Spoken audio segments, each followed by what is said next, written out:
Salut à tous et bienvenue dans Sortie de Veille, le podcast quotidien de Mac Génération. Comment ça se passe d'utiliser un casque de réalité mixte quand on est en situation de handicap ? Apple s'est posé la question pour le Vision Pro et le constructeur a planché sur des solutions qui vont quand même nécessiter une certaine gymnastique. En deuxième partie d'émission, on va tailler un costard au nouveau Mac Pro dévoilé par Apple durant le keynote de la WWDC. Pour tout dire, on ne s'y attendait pas vraiment et malheureusement, la nouvelle tour Apple Silicon n'a pas l'air de cocher toutes les bonnes cases. Rendez-vous après le Flash Info.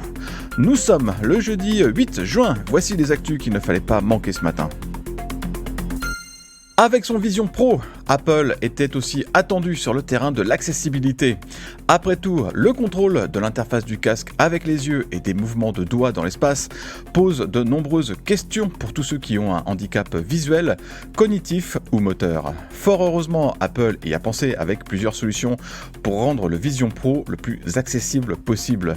Plutôt que les yeux, il pourra ainsi suivre les mouvements de la tête, du poignet ou de l'index pour pointer sur les éléments de l'interface avec précision. Vision OS comprend aussi une loupe pour voir les objets virtuels d'un peu plus près, des sous-titres sous forme de bulles et une option qui réduit les mouvements pour les personnes qui souffrent de cinétose. VoiceOver est aussi de la partie pour décrire les éléments de l'interface que l'on devra parcourir avec des pincements spécifiques des doigts. Par exemple, toucher le pouce et l'index permet d'aller à l'élément suivant. Cette gymnastique désactive les autres mouvements des doigts, histoire d'éviter les manipulations accidentelles. Il faudra par contre désactiver VoiceOver pour retrouver les gestes classiques de Vision OS. Oui, tout ça s'annonce un peu compliqué, mais on peut donner crédit à Apple d'avoir pensé à ça. Vous savez quoi ? Les technologies derrière le Vision Pro, eh bien ça douille. Il faut dire qu'Apple n'y est pas allé de main morte. Entre les deux écrans 4K et la tripotée de caméras et de capteurs, le Vision Pro, c'est vraiment l'ingénierie du futur dans un produit d'aujourd'hui, comme l'a expliqué Tim Cook chez ABC News. Le patron d'Apple en a profité pour peaufiner son argumentaire de vente parce que la bête coûte $3 500. Il va falloir être sacrément convaincant. Tim Cook a ainsi expliqué que confronté à un tel tarif, les gens feront un choix en fonction de leur situation financière, ce qui paraît évident. Mais surtout, il ajoute que tout ce qu'il y a dans le Vision Pro, ce n'est pas gratuit et que cela coûte donc quelque chose de construire un tel appareil. Là aussi, il y a un petit côté Captain Obvious.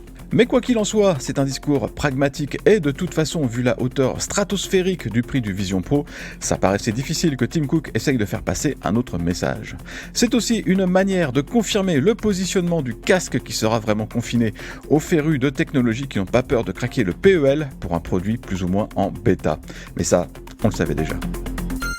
Malgré des décennies d'expérience avec macOS, Apple n'a jamais vraiment su intégrer correctement le multitâche dans l'iPad. Alors ça marche, il est possible de placer 2 voire 3 fenêtres d'application sur l'écran d'une tablette, mais SlideOver et SpeedView restent toujours un peu compliqués à utiliser et pas franchement intuitifs.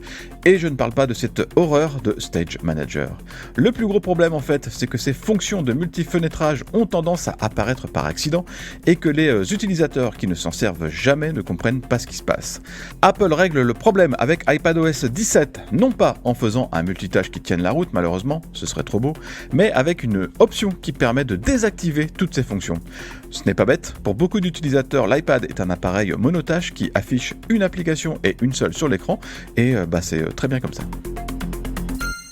Le chiffre du jour, c'est 39, comme 39%, soit le nombre d'entre vous qui a trouvé que le keynote de la WWDC a été un très bon keynote, d'après notre dernier sondage. C'est vrai qu'on n'a pas eu le temps de s'ennuyer et qu'il y a eu des trucs sympas pour tout le monde. Vous êtes même 26% à nous dire que ça a été un keynote historique, et là aussi, difficile de vous contredire. Après tout, ce n'est pas si fréquent qu'Apple lance une toute nouvelle plateforme. En revanche, 25% d'entre vous avaient trouvé que la conférence avait été soit moyenne, soit décevante. Le sondage est toujours en ligne, alors allez voter si vous voulez, et surtout, dites-nous dans les commentaires ce que vous avez pensé du keynote. Merci d'avoir écouté le Flash Info de Sortie de Veille. Si vous voulez écouter l'intégralité du podcast, vous pouvez vous abonner directement sur le club Hygiène. Ça coûte 4,99€ par mois seulement et vous avez droit à des tas d'autres avantages, comme par exemple l'absence de publicité dans nos applications et à des contenus exclusifs en plus. Rendez-vous sur clubhygiène.fr.